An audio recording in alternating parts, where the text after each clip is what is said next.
Hey guys, welcome another back to your own platform Shikshalaya. कारवा को आगे बढ़ाते हैं और बात करते हैं एक और सुहाने सफ़र की तरफ। पिछले वीडियो में हम लोगों ने पढ़ा मेल सेक्स हार्मोन के बारे में, फिर हम लोगों ने मेल प्यूबर्टी पढ़ी, कैसे अफेक्ट करता है कैसे नहीं अफेक्ट करता है, हम लोगों ने उस चीज़ के बारे में जाना। आज हम लोग बात करेंगे another important topic that is the female sex organ, और हम लोग देखेंगे कि कैसे फीमेल में पुबर्टी को एस्ट्रोजन प्रोजेस्टेरॉन जो हार्मोन्स प्रोड्यूस होते हैं बाय द स्टिमुलेशन वो कैसे अफेक्ट करते हैं और क्या क्या चेंजेस आते हैं during the puberty in the female body. अगर अभी तक आपने हमारा चैनल सब्सक्राइब नहीं किया है तो सब्सक्राइब जरूर कर लें। आइए शुरू करते हैं फीमेल सेक्स हार्मोन्स के बारे में। तो फीमेल सेक्स हार्मोन जैसा कि आप यहाँ पे देख पा रहे हो, FSH और LH जो कि कॉमन है, फॉलिकल स्टिमुलेटिंग हार्मोन और ल्यूटिलाइजिंग हार्मोन। ठीक है, यहाँ पे लोग देखते हैं, मैं यहाँ पे फॉलिकुलर सेल्स की बात कर रहा हूँ। अगर आपने पिछले वीडियो में देखा होगा तो follicular cells is just similar to the male, लेकिन वो कौन सा है वो आप कमेंट बॉक्स में मुझे बताएंगे। पिछले वीडियो को आप जाकर के देख के बताइए। ठीक है, तो FSH क्या होता है, फॉलिकुलर सेल पे वर्क करता है और स्टिमुलेशन इसका प्रोसेस होता है। स्टिमुलेशन प्रोसेस होगा तो पहला क्या बनेगा, ग्राफियन फॉलिकल। मैंने पिछले वीडियो में बताया हुआ है पूरा स्टेज कैसे ग्राफियन फॉलिकल बनता है, आप इस वीडियो को भी जरूर देख लें। उसके बाद ये जो Graafian follicle after the stimulation of follicular cell, the Graafian follicle will be made, then this luteinizing hormone work on the Graafian follicle and takes the process that is the evolution, the formation of ovum is taking place, and this LH is also maintained after the ovulation. First we take that the Graafian follicle is undergoing the stimulation by the LH, and after the stimulation the corpus luteum is formed, and this corpus luteus make the hormone, a very common hormone, that is the progesterone. And this progesterone and this corpus luteum, the formation of progesterone by the corpus luteum is also maintaining by the luteinizing hormone. So here we discuss that the FSH is the follicular cells is undergoing the stimulation in the process of by the FSH, or the Graafian follicle is formed, and this after this Graafian follicle is formed, the luteinizing hormone is work on this Graafian follicle, and the ovulation process will be take place, and by this ovulation process the corpus luteum is formed in the female body, and this corpus luteum form the progesterone or make the progesterone, or this corpus luteum make the progesterone, or this corpus luteum is maintained by the luteinizing hormone. So this is all about the FSH and LH। इतना सारा work है इसका। ठीक है, अब यहाँ पे आपको मिल रहा है progesterone.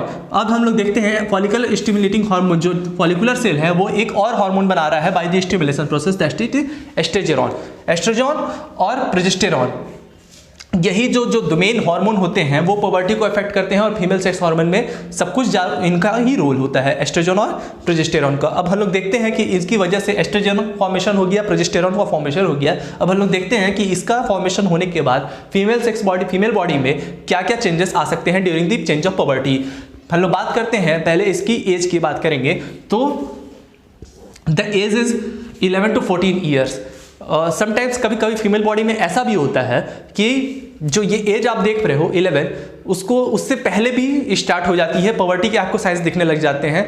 This is the pre puberty stage, लेकिन उसमें जो है वो सेकेंडरी, उस साइड जो सेकेंडरी सेल्स है, सेकेंडरी सेक्स ऑर्गन्स है, वो वेल डेवलप्ड और फंक्शनल नहीं हो जाते हैं। बस जस्ट वो एक नॉर्मल सा प्री पुबर्टी स्टेज उसको हम डिफाइन करेंगे यहाँ पे। लेकिन जो मेनली एज जो होता है वो 11 to 14 ईयर्स ही होता है। अब 11 to 14 ईयर्स में हम लोग देखते हैं कि क्या क्या चेंजेस आते हैं। First sign is the maturation cycle will be start. Maturation cycle मैंने पहले ही पढ़ा रखा है। मैच्योरेशन साइकिल में आगे भी अभी और बताऊंगा, इसको ब्रीफ में हम लोग बात करेंगे। Maturation cycle, and after the maturation cycle the 14 days will the ovulation will be start. ठीक है, मैंने पिछले वीडियो में पढ़ाया था। तो पहला मैच्योरेशन साइकिल स्टार्ट हो जाता है। दूसरा, start of the ovulation in the 14th days of the maturation cycle the ovulation will be take place. हमने पहले ही पढ़ लिया है। ठीक है, third one is widening of the pelvic reason.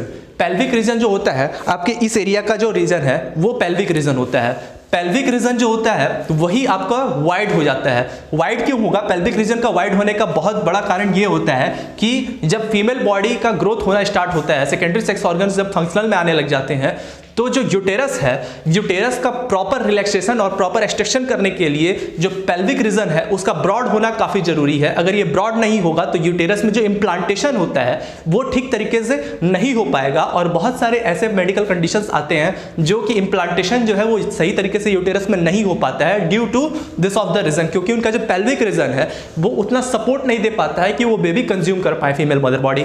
So the widening of the pelvic reason is present in the puberty stage. Next is the enlargement of breast. हम लोगों ने मेमोरी ग्लैंड पढ़ा था, मेमोरी ग्लैंड और breast is the same.